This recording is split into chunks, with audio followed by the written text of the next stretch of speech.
కానివ్వండి, టిఫిన్ బండ్లు ఆనాడు మేము అందజేశాం. మహిళల పేరుతో, స్త్రీ శక్తి పేరుతో మహిళలకి ట్రైనింగ్ అందిస్తాం కాదు, ఈరోజు కూడా ఉచితంగా టైలరింగ్ మెషిన్స్ మేము అందిస్తాం జరుగుతుంది. ఊర్లో పెళ్లి జరిగితే బట్టలు పెడుతున్నాం. ఊర్లో ఎవరైనా చనిపోతే అంత్యక్రియలకు అయ్యే ఖర్చు కూడా నాడు అంటే 2019 నుంచి ఇప్పటి వరకు కూటమి ప్రభుత్వం అందజేస్తుంది. ఇంకో పక్కన ఊరిలో కూర్చోవాలి, చెట్టు కింద కూర్చోవాలంటే బల్లలు కావాలని ఆనాడు మీరు అడిగారు. సిమెంట్ బల్లలు కూడా తెలుగుదేశం పార్టీ తయారు చేసి ఊర్లో ఏర్పాటు చేస్తాం జరిగింది. అమ్మ ఇట్లా చెప్పుకుంటా పోతే సుమారుగా 29 సంక్షేమ కార్యక్రమాలు మేము ప్రతిపక్షంలో ఉన్నప్పుడు చేశాం. అందుకే 24 ఎన్నికలప్పుడు మీ దగ్గరకు వచ్చా. ఆనాడు మీ అందరికీ ఒక మాట ఇచ్చా, ప్రతిపక్షంలోనే మీ లోకేష్ ఇంత కష్టపడితే రేపు అధికారంలోకి వచ్చిన తర్వాత ఎంత కష్టపడతారో ఒక్కసారి ఆలోచించమన్నా. 5 సంవత్సరాలు నేను అనేక ఇబ్బందులు పడ్డా. ఆనాడు అధికారంలో ఉన్నవారు అనేక మాటలు నన్ను అన్నారు, నా గౌరవాన్ని మీరు కాపాడండి, నేను ఏ మెజారిటీ అయితే ఓడిపోయినా దాని పక్కన ఒక్క 0 పెట్టి శాసనసభకు పంపించాలని ఆనాడు కోరా. ఎవరు ఊహించలా, గౌరవ ముఖ్యమంత్రి చంద్రబాబు నాయుడు గారు ఊహించలా. ఎంతమంది శ్రేయోభిలాషులు చెప్పారు నాకు, కేవలం ఒక మంగళగిరి నియోజకవర్గంలోనే కాదు 2 నియోజకవర్గాల్లో పోటీ చేయని. నేను అడిగా ఎందుకని. 1985 తర్వాత గెలవని నియోజకవర్గం అని. అప్పుడు వాళ్ళు ఒకటే చెప్పా, ప్రజల మనసు నేను గెలిచాను అనుకుంటున్నాను, తప్పనిసరిగా ఏకైక నియోజకవర్గం మంగళగిరిలోనే పోటీ చేస్తానని చెప్పాను. మీ అందరి ఆశీస్సులతో ఆంధ్ర రాష్ట్ర చరిత్రలోనే టాప్ 3 మెజారిటీ 91,000 మెజారిటీతో శాసనసభ గడప దొక్కారు. మరింత నా పైన బాధ్యత పెరిగింది. అందుకే మొదటి విడత కింద 3,000 ఇల్లు పట్టాలు ఇచ్చాం. ఈరోజు రెండో విడత కింద ఇంకొక 3,000 ఇంటి పట్టాలు మేము అందజేస్తున్నాం. తల్లి, పట్టాలు అందించే కార్యక్రమం చాలా కఠినమైన కార్యక్రమం. అధికారులు మన గడప దొక్కారు. అధికారులే కాదు, మా నాయకులందరూ కూడా వెళ్ళమని చెప్పా. ఎందుకంటే మీకు కొన్ని అపోహాలు ఉంటాయి, కొలతలు ఎందుకు వేస్తున్నారు, దీనివల్ల ఏమవుతుందని ఒక భయం కూడా ఉండొచ్చు. ఆ భయం పోగొట్టాలని వేదికమైన ఉన్న నాయకులందరినీ అధికారులతో అనుసంధానమై మీ దగ్గరికి రమ్మన. ఒక్కసారి గుండె మేము చేసుకుని ఆలోచించమని కోరుతున్నామ్మా. మీ దగ్గర ఒక కాఫీ తాగలేదు, కనీసం ఒక గ్లాస్ నీళ్ళు కూడా మా నాయకులు తీసుకోలేదు. అంటే పారదర్శకంగా ఎక్కడ ఆరోపణలు రాని విధంగా ఈరోజు మేము మీకు ఇంటి పట్టాలు ఇస్తున్నాం. ఆనాడు మీ దగ్గరికి వచ్చిన ఒకే ఒక మాట చెప్పా, తల్లి సమస్య అర్థం చేసుకున్నా బట్టలు పెట్టి మరి పట్టాలు అందించే బాధ్యత మీ లోకేష్ అని చెప్పాను. ఇచ్చిన హామీ మేరకు ఈరోజు బట్టలు పెట్టి గౌరవంగా మీకు ఇంటి పట్టాలు అందజేస్తున్నాం. దాంతోపాటు కార్యక్రమం అయిన తర్వాత తప్పనిసరిగా భోంచేసి వెళ్ళవలసిందిగా మిమ్మల్ని అందరూ నేను కోరుకుంటున్నా. ఈరోజు ఇది ఒక పవిత్రమైన బాధ్యత. ఇంటి పట్టాలే కాదు, 100 పడకల ఆసుపత్రులు కానివ్వండి, గ్రామాల్లో పార్కులు కానివ్వండి, కమ్యూనిటీ భవనాలు కానివ్వండి, శ్మశానాల అభివృద్ధి కానివ్వండి, ఇట్లా అనేక అభివృద్ధి కార్యక్రమాలు. అంటే రాష్ట్రానికి బడ్జెట్ కొరత ఉన్నా కూడా నాకున్న మిత్రులు అనేక కంపెనీలు తెలిసిన వారు ఉంటే వాళ్ళకున్న CSR నిధుల ద్వారా ఈరోజు మంగళగిరి నియోజకవర్గాన్ని మేము అభివృద్ధి చేస్తున్నాం. మనందరం చూసాం. ఈరోజు కేవలం ఆంధ్ర రాష్ట్రమే కాదు, భారతదేశం మొత్తం ఒక నిడమర్ స్కూల్ గురించి మాట్లాడుతున్నారు. ఎవరు ఊహించలేదు ఒక ప్రభుత్వ పాఠశాల అంత అద్భుతంగా అభివృద్ధి చేయొచ్చని. మన మంగళగిరిలో కార్యక్రమానికి వెళ్ళాం, మహాప్రస్థానం పేరుతో అక్కడున్న శ్మశానాన్ని అభివృద్ధి చేశాం. ఆ కార్యక్రమానికి వెళ్ళినప్పుడు తల్లి వచ్చింది, దాన్ని కలుస్తూ నాతో గొడవ పెట్టుకుంటుంది. ఆ తల్లి నాకు సీట్ కావాలి అనేది. నేను మనసులో అనుకున్నానంటే ఓహో ప్రైవేట్ స్కూల్ ఏదో సీట్ కావాలేమో అనుకున్నాను. తర్వాత తెలుసుకున్నా, నిడమర్లో వాళ్ళ పాపకి సీట్ రాలేదు, అక్కడ నుంచి నాకు సీట్ ఇస్తే కానీ నేను వెళ్ళనేది గొడవ పడింది.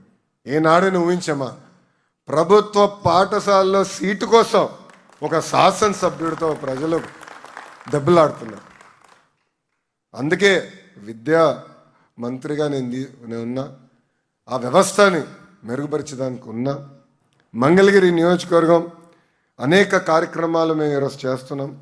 భూగర్భ డ్రైనేజ్ మిమ్మల్ని అందరూ కలిసి కూడా అడిగారు, అయ్యా డ్రైనేజ్ సమస్య ఉంది, నీటి సమస్య ఉంది, దీని శాశ్వత పరిష్కారం మార్గం మీరు చూపించండి అన్నారు. తల్లి 2 సంవత్సరాలు పట్టింది నాకు. ఎందుకంటే కేవలం ఒక డ్రైనేజ్ కార్యక్రమం మన మొత్తం నియోజకవర్గం చేయాలంటే సుమారుగా 1800 కోట్ల రూపాయలు ఖర్చు అవుతుంది ఒక్క ప్రోగ్రాం.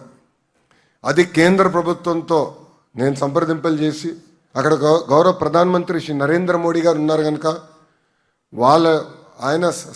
ఆయన ఆఫీస్తో కిందున్న శాఖతో సంప్రదింపులు చేసి ఛాలెంజ్ ఫండ్ కింద నిధులు తీసుకొచ్చి రాష్ట్ర ప్రభుత్వం కొంచెం అదేవిధంగా మా ఎంటీఎంసీ నిధులు కూడా జోడించి మొదటి విడత కింద ఈరోజు భూగర్భ డ్రైనేజ్ పనులు కూడా ప్రారంభించాం. మీరు అందరూ చూస్తూ ఉంటారు, పైపులు కూడా దిగినాయి. త్వరలో ఆ పనులు పూర్తి చేస్తాం. తాగునీరు పైప్ లైన్లన్నీ పూర్తి చేస్తాం. పైప్ లైన్ ద్వారా కూడా మన ఇంటికి గ్యాస్ కూడా త్వరలో కూటమి ప్రభుత్వం అందజేయబోతుంది. 100 పడకల హాస్పిటల్ పనులు ఇప్పటికీ మేము ప్రారంభించాం. మహానాడు రీటైనింగ్ వాల్ పనులు కూడా మనం వేగవంతంగా పూర్తి చేస్తున్నాం. ఇంకో పక్కన లక్ష్మీ నరసింహస్వామి గుడిని కూడా అద్భుతంగా అభివృద్ధి చేయాలి లక్ష్యంతో అడుగులేస్తున్నాం. ఎందుకంటే నేను రాష్ట్రంలో ఉన్న అనేక గుడులు తిరిగా, అది వచ్చిన తర్వాత నాకు అర్థమైంది ఎట్లా చేస్తే బాగుంటుంది, ఎక్కడ ఏముంటే బాగుంటుందని. అందుకే పెద్దలందరితో మాట్లాడి వాళ్ళతో సంప్రదింపులు చేసి ఎక్కడ ఏం కడితే బాగుంటుందని వాళ్ళతో కూడా మాట్లాడటం జరిగింది. ఇంతేకాకుండా మూసేసిన అన్న క్యాంటీన్ తిరిగి ప్రారంభించాం. మన ప్రాంతంలో వాటర్ ప్లాంట్, తాగునీటి ప్లాంట్లు కావాలంటే అవి కూడా ఏర్పాటు చేసాం. ఇంకా గుడులు, చర్చిలు, మసీదులు కూడా అభివృద్ధి చేయాలని పెద్దలందరూ కోరినప్పుడు అన్నీ ఒకేసారి నేను చేయలేకపోవచ్చు, కానీ విడతల వారిగా ఆ పనులు కూడా మేము చేస్తాం జరుగుతుంది. ఇట్లా మీరు చూస్తే ఇచ్చిన హామీ మేరకు నేను పని చేసుకుంటున్నా పోతున్నా. నేను ప్రజలందరూ కోరేది ఒకటే, మీ ఆశీస్సులు ఎప్పుడు నాకు ఉండాలి. ఎందుకంటే మంగళగిరి నియోజకవర్గం అనేది ఈరోజు నా సొంతం.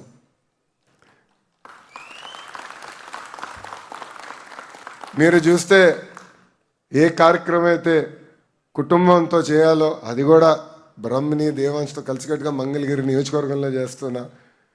ఎందుకంటే ఈరోజు నేను ఇక్కడ పుట్టి పెరగలేదు, కానీ మంగళగిరి ప్రజలు నా సొంతం అయ్యారు. వాళ్ళ మనస్సుని దగ్గరయ్యా నేను భావిస్తున్నా. మీ ఆశీస్సులు ఎప్పుడు నాకు ఉండాలి. మీ ఆశీస్సులు ఉంటే నాకు కొండంత బలం.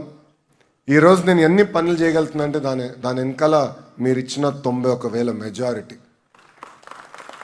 ఈరోజు నేను గౌరవ ముఖ్యమంత్రి గారితో దెబ్బలాడగలుగుతున్నా, గౌరవ ఉప ముఖ్యమంత్రి గారు పవనంతో కూడా దెబ్బలాడగలుగుతున్నా. అన్న ఇది నా నియోజకవర్గం, నాకు ఇంత మెజారిటీ ఇచ్చారు, మీరు చేయాల్సిందే అని దెబ్బలాడి పనులు చేయించుకోగలుగుతున్నా. అంతెందుకు కొన్ని విషయాలు గౌరవ ప్రధానమంత్రి గారి ఆఫీస్ ద్వారా కూడా చేయించుకోవాల్సిన అవసరం ఉంది. ఆల్రెడీ నోట్లు పంపించి, ఎందుకంటే ఇంత మెజారిటీతో గెలిచాను, మీరు ఆశీర్వదించాలి, దీవించాలి, పనులు చేయాలని వాళ్ళని కూడా నేను కోరటం జరుగుతుంది. ఇవన్నీ మీకు ఎందుకు చెప్తున్నానంటే నాకు అంత మెజారిటీ ఇచ్చారు కనుకనే నేను పెద్దలతో మాట్లాడగలుగుతున్నా. వాళ్ళు కూడా గమనిస్తున్నారు. ఎంతోమంది ఢిల్లీలో ఉన్న నాయకులు నన్ను అడిగారు, మీరు పోటీ చేసి గెలిచిన నియోజకవర్గం సుమారుగా 20 సంవత్సరాల క్రితం గెలిచింది కదా, 40 సంవత్సరాల క్రితం గెలిచింది కదా అని నన్ను అడిగారు. అప్పుడు చెప్పి అవునండి ఇట్లా జరిగింది. అందుకే వాళ్ళు కూడా కేంద్ర మంత్రులు కూడా అద్భుతంగా స్పందించి మనం అడిగిన అన్ని కోరికలు, మనం కోరిన అన్ని కోరికలు ఈరోజు వాళ్ళు తీర్చడం జరుగుతుంది. చేసుకుంటూ వెళ్తా, కానీ మీ ఆశీస్సులు ఎప్పుడు ఉండాలి. ఇలాంటి కార్యక్రమాలు ఎప్పుడు కలిసికట్టుగా చేసుకుందాం. ఒక మోడల్గా తయారు చేయాలి మంగళగిరి నియోజకవర్గం అనేది నా లక్ష్యం. ఆనాడు మీ అందరికి ఒకే మాట ఇచ్చా, ఆంధ్ర రాష్ట్రం మొత్తం మంగళగిరి వైపు చూసే విధంగా నేను మంగళగిరి నియోజకవర్గాన్ని అభివృద్ధి చేస్తానని చెప్పా. ఒక నిడమర స్కూల్ వల్లనే ఈరోజు రాష్ట్రం మొత్తం మన వైపు చూస్తుంది. కేవలం రాష్ట్రమే కాదు, యావత్ భారతదేశం మొత్తం మంగళగిరి వైపు చూసే విధంగా మంగళగిరి నియోజకవర్గాన్ని నేను అభివృద్ధి చేస్తానని ఈ సభాముఖం మీ అందరికీ నేను హామీ ఇచ్చుకుంటూ, అమ్మా సంక్షేమ అభివృద్ధి అనేది జోడెద్దుల బండి. మనం అధికారంలోకి వచ్చినప్పుడు ఆదాయం రూపాయి ఉంటే ఖర్చు ₹60 అయ్యేది. అలాంటిది గడిచిన 2 సంవత్సరాలు అహర్నిశలు కష్టపడి పెట్టుబడులు తీసుకొచ్చి ఎకనామిక్ యాక్టివిటీ మొత్తం ప్రారంభమైన తర్వాత 2 సంవత్సరాల తర్వాత రూపాయి ఆదాయం వస్తే ఖర్చు ₹40. అంటే ఆదాయం పెంచాం. ఒక తల్లికి వందనం కార్యక్రమం కింద 10,000 కోట్ల రూపాయలు ప్రభుత్వం ఖర్చు పెడుతుంది. మన ఇంట్లో ఎంతమంది పిల్లలున్నా అంతమంది పిల్లలకి ఈరోజు తల్లికి వందనం మన ప్రభుత్వం ఇస్తుంది. పోయిన సంవత్సరం జూన్ మాసంలో ఇచ్చాం. జూన్ మాసంలో ఇచ్చినప్పుడు సమస్య ఎక్కడొచ్చిందంటే పిల్లలు ఇంకా స్కూల్లో చేరలేదు. అంటే ఫస్ట్ గ్రేడ్కి 1వ తరగతి క్లాస్కి ఇంకా పిల్లలు రాలేదు, 11th క్లాస్కి ఇంకా పిల్లలు చేరలేదు. అందుకే ఒక నెల సమయం తీసుకుని ఈ చేర్పులన్నీ ఇప్పుడు అయిపోయినాయి. ఈ వారం నుంచి, ఈ రోజు నుంచి 24 వరకు మీ ఖాతాలో కూటమి ప్రభుత్వం తల్లికి వందన నిధులు కూడా ఇవ్వబోతుందని ఈ సభాముఖం మీ అందరూ తెలియజేసుకుంటున్నా. పైకి వచ్చే లోపల మీకు మెసేజ్లు వస్తాయి. ఎందుకంటే బ్యాంక్ అకౌంట్కి మీ ఫోన్ నెంబర్ లింక్ చేసి ఉంటారు కదా, సో మీకు మెసేజ్లు కూడా వస్తాయి. ఒక తల్లికి వందనం, పెన్షన్ 4000 రూపాయలు, ఉచితంగా 3 గ్యాస్ సిలిండర్లు, స్త్రీ శక్తి కింద మహిళలు బస్సులు ఉచితంగా ప్రయాణించే హక్కు కల్పించాం. మత్స్యకార సోదరుల డబ్బులు, చేనేత సోదరులకి ఉచితంగా 200 యూనిట్ల కరెంటు, ఇట్లా చెప్పుకుంటా పోతే అనేక సంక్షేమ అభివృద్ధి కార్యక్రమాలు మేము చేస్తున్నాం. ఒక పద్ధతి ప్రకారం ఆదాయం పెంచుకుంటూ ఇంకో పక్కన సంక్షేమ కార్యక్రమాలు చేస్తామని ఈ సభాముఖం మీ అందరు తెలియజేసుకుంటూ, తల్లి ఈరోజు వాస్తవంగా గౌరవ ఎంపీ పెమ్మసాని చంద్రశేఖర్ గారు రాలేకపోయారు. ఎందుకంటే పార్లమెంట్ సమావేశాలు ఉన్నాయి, కేంద్ర ప్రభుత్వానికి సంబంధించిన అనేక కార్యక్రమాలు పాపం ఎంపీ గారు పర్సనల్గా తీసుకుని చంద్రశేఖర్ గారే నెడమరు ఆ రైల్ ఓవర్ బ్రిడ్జ్ చూస్తే కూడా అది పర్సనల్గా ఆయన తీసుకున్నారు కనుకనే అది శాంక్షన్ అయ్యి యుద్ధ ప్రాతిపదికంగా 12 నెలల్లో ఆ కార్యక్రమం కూడా మేము పూర్తి చేయగలుగుతున్నాం. అంటే ఒక పక్కన ఎంపీ గారు, ఇంకో పక్కన శాసనసభ్యుడిగా మీ లోకేష్, ఇద్దరం కలిసికట్టుగా పనిచేయగలుగుతున్నాం కనుకనే ఇంత అద్భుతంగా నియోజకవర్గాన్ని అభివృద్ధి చేయగలుగుతున్నాం. నాడు నేడు ఎప్పుడు మీ ఆశీస్సులు మాకు ఉండాలని ఈ సభాముఖంగా మిమ్మల్ని అందరినీ కోరుకుంటూ, మళ్ళీ ఈ కార్యక్రమం ఆలస్యంగా ప్రారంభించినందుకు మీరందరూ నన్ను క్షమించాలని ఈ సభాముఖంగా నేను మిమ్మల్ని అందరినీ కోరుకుంటూ మీ అందరి దగ్గర నుంచి సెలవు తీసుకుంటున్నాను. అందరికీ నమస్కారం. జై హింద్.